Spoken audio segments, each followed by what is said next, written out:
এই কথাটা ভুলো না, ফসলেৰ নেই তুলনা। ঘৰে ঘৰে পান যমুনা, বাৰে বাৰে পান যমুনা। নমস্কাৰ, মোৰ নাম আবুল কালাম আজাদ। মই পান কোম্পানীৰ এৰিয়া চেলছ মেনেজাৰ। আজি আমি আছোঁ দলগুমা অঞ্চলত, বধুচৰত আমাৰ যমুনাৰ এটা খেতিত ভিজিট কৰিব আহিছোঁ। তো দাদা আমাৰ ধানটো লগাইছে, দাদা আপোনাৰ পৰিচয়টো এবাৰ দিব। মোৰ নাম ৱাহিদুৰ ৰহমান, মোৰ ঘৰ হ'ল বুধুচৰ দলগুমা, জিলা হ'ল গোৱালপাৰা, অসম। মই এই যিখিনি আপোনালোকে ধান দেখিছে, এই ধানখিনি মই নিজে ইয়াত মানে কঠীয়া পাৰি ইয়াত ৰোপণ কৰিছোঁ। এই ধানৰ জাতটো হ'ল, ভেৰাইটিটো হ'ল পান যমুনা 804। এই ধানটো মই আজি কেইবাবছৰ ধৰি এই খেতিটো মই কৰি আছোঁ। ইয়াৰ যিটো মই সুফল পাইছোঁ, অন্য কোম্পানীৰ ধানতকৈ মই বহুত ভাল মানে এটা উৎপাদন পাইছোঁ। কাৰণ কিয়, এই ধানটোৰ এটা মাহাত্য আছে।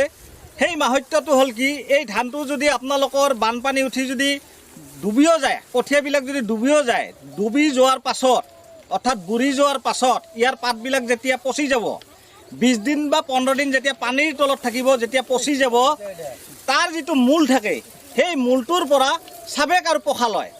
মোৰ এই ধানখিনি আপোনালোকে যে দেখিছে, এই ধানখিনি 20 দিনমান পানীৰ তলত বুৰ গৈ আছিল।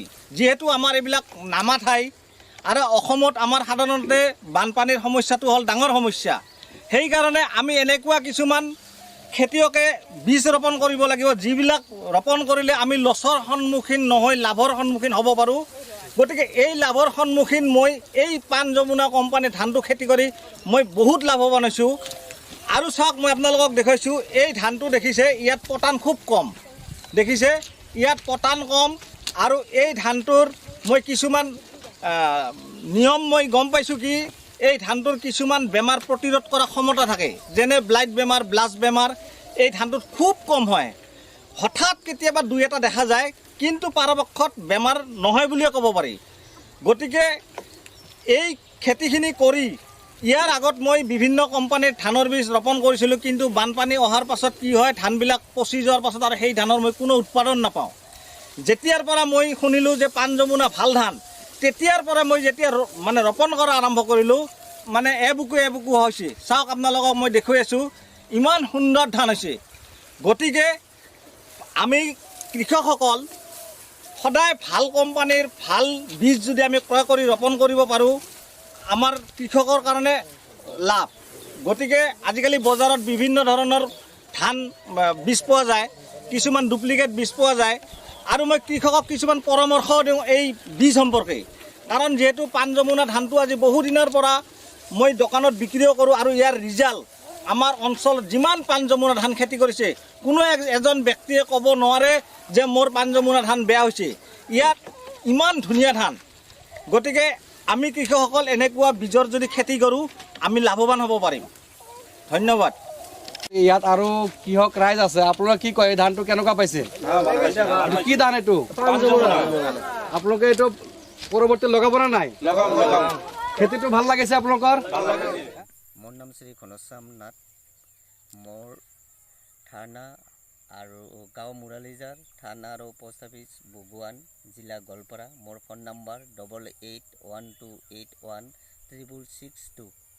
এই খেতিটো মই আজি 5 বছৰ ধৰি কৰি আছোঁ। এই খেতিটোত এইবাৰ এনেকৈ দেখিছোঁ যে আন বছৰতকৈ মই এই খেতিত নিজে বুৰ গৈ আছোঁ। আৰু খেতিটোৰ ফচল ইমান পৰিমাণে হৈছে, হয়তো নাজানো কেনেধৰণৰ হয় বা ফচলটো মই কেনেধৰণে পাওঁ। ভাবিছোঁ যে 19-20ৰ ভিতৰত কাটিম বুলি ভাবিছোঁ, কিন্তু নাজানো যে হয়তো ফচলৰ কথা ক'ব নোৱাৰি। ধানৰ কিন্তু দেখিছোঁ যে সেইবিলাক বৰ দীঘল হৈছে। তথাপিও কি হয়, আৰু মই ৰাইজক এটা পৰামৰ্শ আগবাঢ়ি দাঙি ধৰিছোঁ যে এইটো খেতি কৰিব লাগে, কাৰণ পান যমুনা এটা ফচল বহুত বেছি ধৰণে হয়। ৰাইজে এই খেতিটো খুব কম পৰিমাণে কৰে, মানে সিহঁতে অন্য ধৰণৰ ধান কৰে। এই পান যমুনা এটা কৰিব লাগে, কাৰণ পান যমুনাটাৰ ফচল বহুত ভাল হয়। এই পান যমুনাটা মই গাঁৱক পৰামৰ্শ আগবঢ়াইছোঁ যে, কাৰণ এই পান যমুনা খেতিটো কৰিব লাগে, কাৰণ এই পান যমুনাটাৰ ফচল বহুত ধৰণে হয়। মই ইয়াত দেখিছোঁ, ইয়াত মই নিজেই খেতি কৰিছোঁ, তেনেকৈ ফচল লাগিছে। এই ফচল যদি প্ৰত্যেকেই পায়, আমাৰ নিশ্চয় ৰাইজৰ এটা পৰামৰ্শ নহয়, এটা ৰাইজৰ আমাৰ এটা ভাল এটা সকাহ হ'ব, কাৰণ এই ধানটোৰ ফচল বৰ বহুত বেছি পৰিমাণে হয়। এই কথাটা ভুলো না, ফসলেৰ নেই তুলনা। ঘৰে ঘৰে পান যমুনা, ঘৰে ঘৰে পান যমুনা।